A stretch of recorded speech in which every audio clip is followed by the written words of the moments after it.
After trace data is captured, the numeric and plugin windows can be exported to text files so that outside programs can process the data.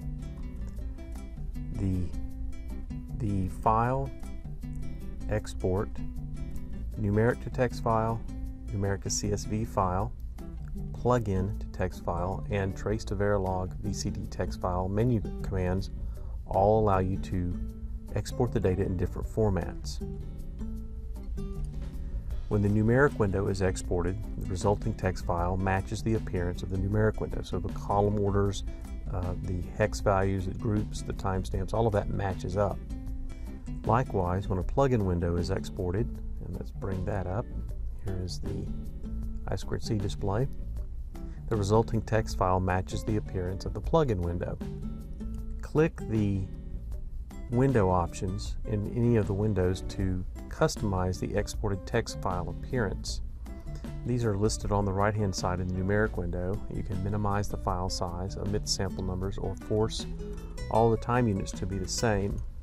And similarly in the plugin window, you click on the window options and the appearance of the window will match the plugin.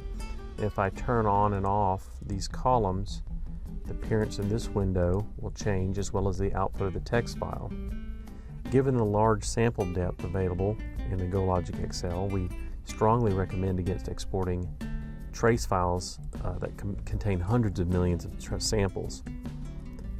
The resulting text file, if you exported it, would take a very, very long time to export and be absolutely enormous. If you have 2 gigabytes of trace data, your file could be 16 gigabytes or 32 gigabytes because text files are not an efficient way of storing the data. Instead, you should place the markers. In this example, I've placed a red marker here, and the second marker just a few samples lower, only 20 samples, and export only that range of data in the numeric and in the plugins windows.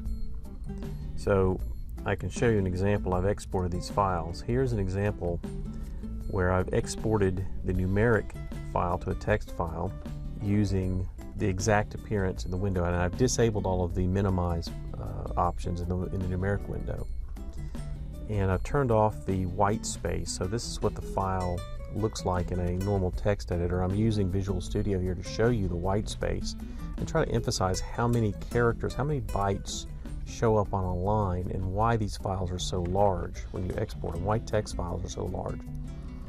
Each column, here are the sample numbers. This column is the I2C clock signal. The title of the group is quite long. That caused this column to pad with spaces. These dots are spaces, and these are tabs here. And a text file export normally has one tab character between columns, but I still have to pad each column with spaces in order to make this line up properly. Now, clicking the options, let's go back to the software. If I enable the minimize file size option here, when I export the file, the result I get was this. I've removed the sample numbers, and you just see the clock, then the data, and the timestamp columns. Those are the 2 columns you had here, clock, data, timestamp. So this gives you a much more condensed version of the text file. This will be much smaller if I were to export many, many samples.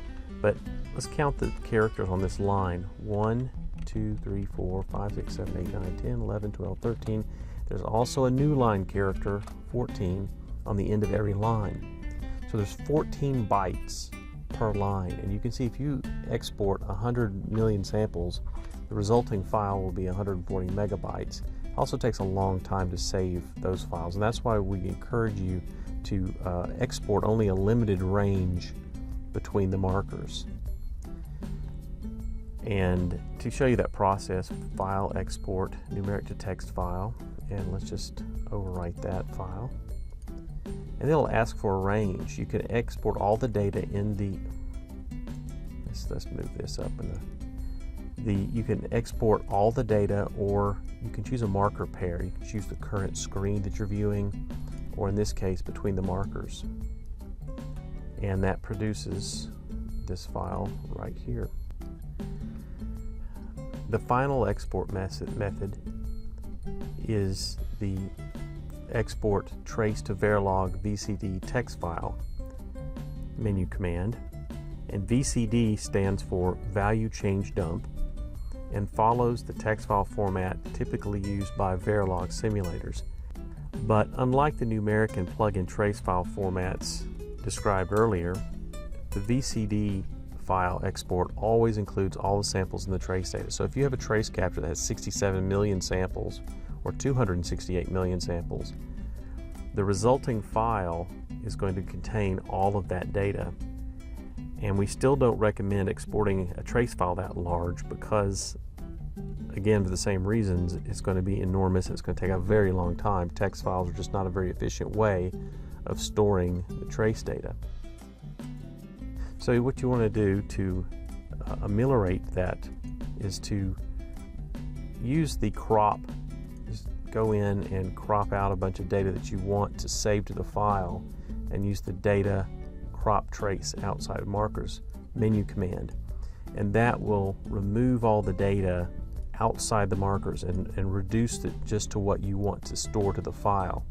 You can then file, export BCD file, and the resulting file you get will look like this. And I'm not going to go into this format, but basically it's just showing you the changes on every signal. It declares the groups, the channels that are in the file, and the definition header area, and then it shows you all the data and the timestamps.